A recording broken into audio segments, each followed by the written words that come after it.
Hello friends, myself Professor Doshi VM from ADSUL'S Technical Campus, CHAS, ML. Today we have to discuss about a rating of a synchronous generator and generator on load and the generator on balance load. Okay, let's start our session. The rating of generator. What is meant by rating of generator? Electrical machines are generating power to supply the load demand, while generating power losses are occurred in generator. These losses are copper loss, iron loss, and frictional windage losses. Okay. Out of all these losses, copper losses are available in nature of I square R losses. Uh, all these losses are producing heat. These losses means copper loss, iron loss, friction loss, windage loss, and all these losses are called as in short I square R losses. So these all losses producing heat. This will increase the temperature of the machine, and the rating of the machines are temperature dependent. So if the temperature rises above the permissible temperature limit, the insulation gets damaged, uh, resulting the failure of the machine. So when we want to decide the rating of the machines, we should consider the output required with the temperature rise, and the temperature rise is due to the copper loss and iron loss, so it depends upon the current and voltage. The rating of the machine is directly proportional to the product of the current and voltage, or the voltage into the ampere. That means the volt ampere or kVA for a longer capacity. Thus, a rating of the machine is directly proportional to the voltage into current. For the large scale, it is proportional to the kilovolt ampere. Okay, so once again, I will explain you. The electrical machines are generating power to supply the load demand, while generating power losses are occur in the generator. These losses are copper loss, iron loss, and friction loss or windage losses. So all these losses are produce the heat in the form of I square R. This will increase the temperature of the machine. The rating of the machines are that means the rating of the machine is temperature dependent. Okay, if the temperature rise is above the permissible temperature limit, the insulation gets damaged, resulting to the failure of the machine. So when we want to decide the rating of the machine, we should consider the output required with temperature rise. Because of that, temperature rise is due to the copper loss and the iron loss. So depends upon the current and voltage. So the rating of the machines is always measured in VA or in kVA. After that, we have to discuss about armature reaction.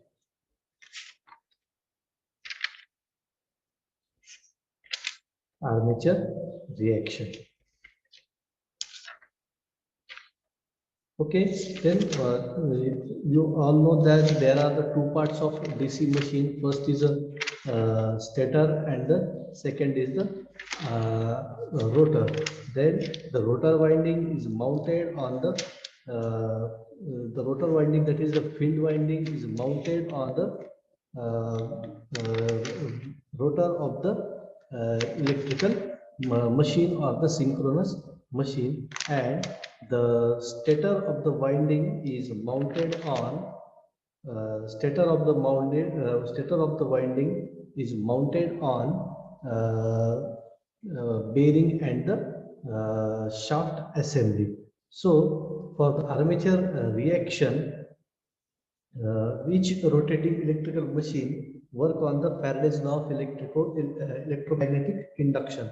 When the rotor or armature winding cuts the flux produced by the stator or field winding, and EMF is induced in it. When the load is connected to the armature winding, currents flow in the armature coil. As soon as the current start flowing through the armature conductor, there is a reverse effect of this current on the main field flux of the armature or the synchronous generator. This reverse effect is called as the armature reaction in armature. In this reverse effect is called as armature reaction in the alternator or the synchronous generator. That means the effect of armature or the stator flux on the flux produced by the rotor field pole is called as the armature reaction. These undesirable effects are: first is the distorts the main flux. After that, second is it reduces the main field flux or both the fluxes. They deteriorate the performance of the machine when the field gets distorted. It is called as cross magnetizing effect, and when the field flux get reduced, it known as the demagnetizing effect. So the armature reaction is divided into three categories.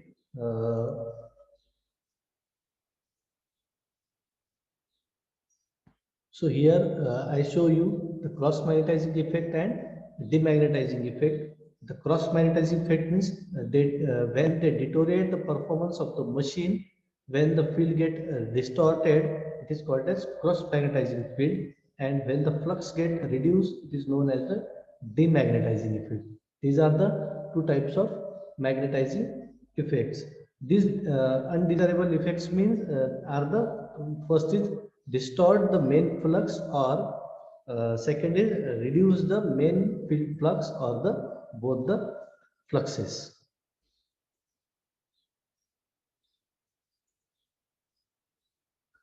So the second, so now we have to discuss about the three cases of the armature reaction in alternator. So first case we consider for the resistive load. In case of purely resistive load, the armature reaction is cross magnetizing only. So we have to discuss here the cross magnetizing effect in case of the resistive load. Okay. So for the pure resistive load, in case of a pure resistive load, the armature reaction is cross magnetizing only. The effect of armature reaction depend upon the power factor, that is the phase relation between the terminal voltage and the armature current. The phase difference between these two quantities, that means here flux pi f is shown first quantity, and second is armature flux pi a is the second quantity. The effect of armature reaction depend upon the power factor, that is the phase relation between the terminal voltage and the armature current. The phase difference between these two quantities says theta. Okay, that means the phase difference between the if and ia is the theta. Armature current and voltage may vary from -90 degree to the +90 degree. To understand actual effect of this angle on armature reaction of alternator, we will consider these standard cases when theta is equal to 90 degree, when theta is equal to -90 degree, and when theta equals to 0. Here I show you these three cases, that is theta equal to 90 degree, theta equals to 90 -90 degree, and theta equals to 0. Okay. After that, second is purely inductive load or demagnetizing load.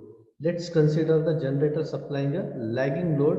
It means it's supplying a magnetic energy reactive power lagging to the load. That means this is a purely inductive load.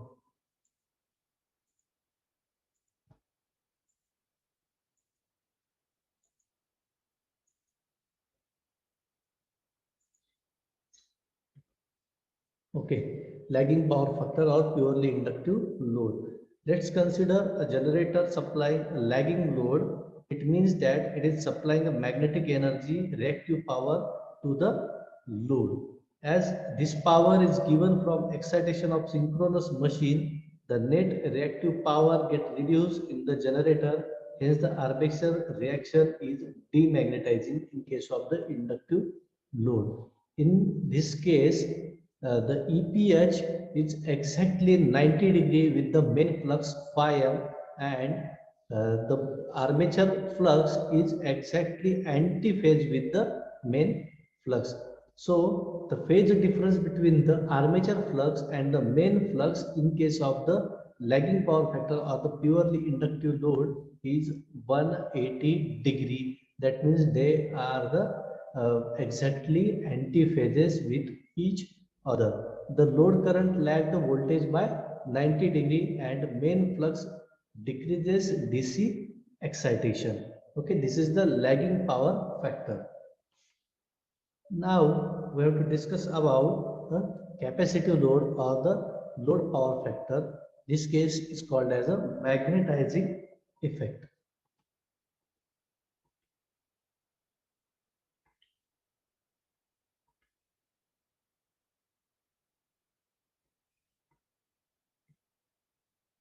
Okay, purely lead power factor or the purely capacitive load.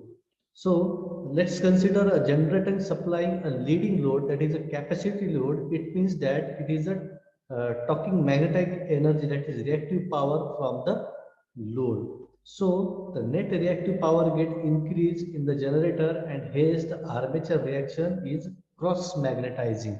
That means here the induced EMF due to the main flux phi f is exactly 90 degree with the main flux phi f, and the armature current and the main flux both are in phase with each other. That means the load current lead the voltage by 90 degree and main flux increases the DC excitation. Here we clearly seen that the armature flux phi A and the main flux phi F both are in phase with each other. Okay. Now the voltage regulation. The voltage regulation is defined as the change in terminal voltage from no load to the full load divided by the full load voltage is called as the voltage regulation. So the formula for the voltage regulation is that percent voltage regulation equals to E0 minus V upon V into 100. So the percent voltage regulation is E0 means no load voltage minus full load voltage upon the full load voltage into the 100. So there are different methods available to determine the voltage regulation on of an alternator. So the first method is a direct loading method. In this case, we have to apply a direct load to the synchronous machine to find out the voltage regulation and the efficiency of the synchronous alternator. So the second method is synchronous impedance method or the EMF method. Okay, in this case we have to calculate the impedance of the synchronous machine. Now the third is ampere turn method or the MMF method.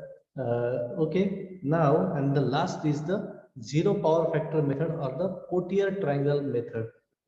All these last two methods are the in last two methods we don't have to use actual load to calculate the voltage regulation and the efficiency. Just we have to apply the fractional load to find out the efficiency and load voltage regulation. And the last method is ASA modified from MMF method. This method is a modified method of MMF method which fulfill the which this method fulfill the errors occur during the ampere turn method or the MMF method. And the last method is two reaction theory methods. These are the methods to find out these are the different methods to find out or the determine the voltage regulation of the alternator. Okay, so the percent voltage the formula for the percent voltage regulation is no load voltage minus full load voltage upon the full load voltage into the 100. Okay friends, I hope you understand all these concepts. Thank you.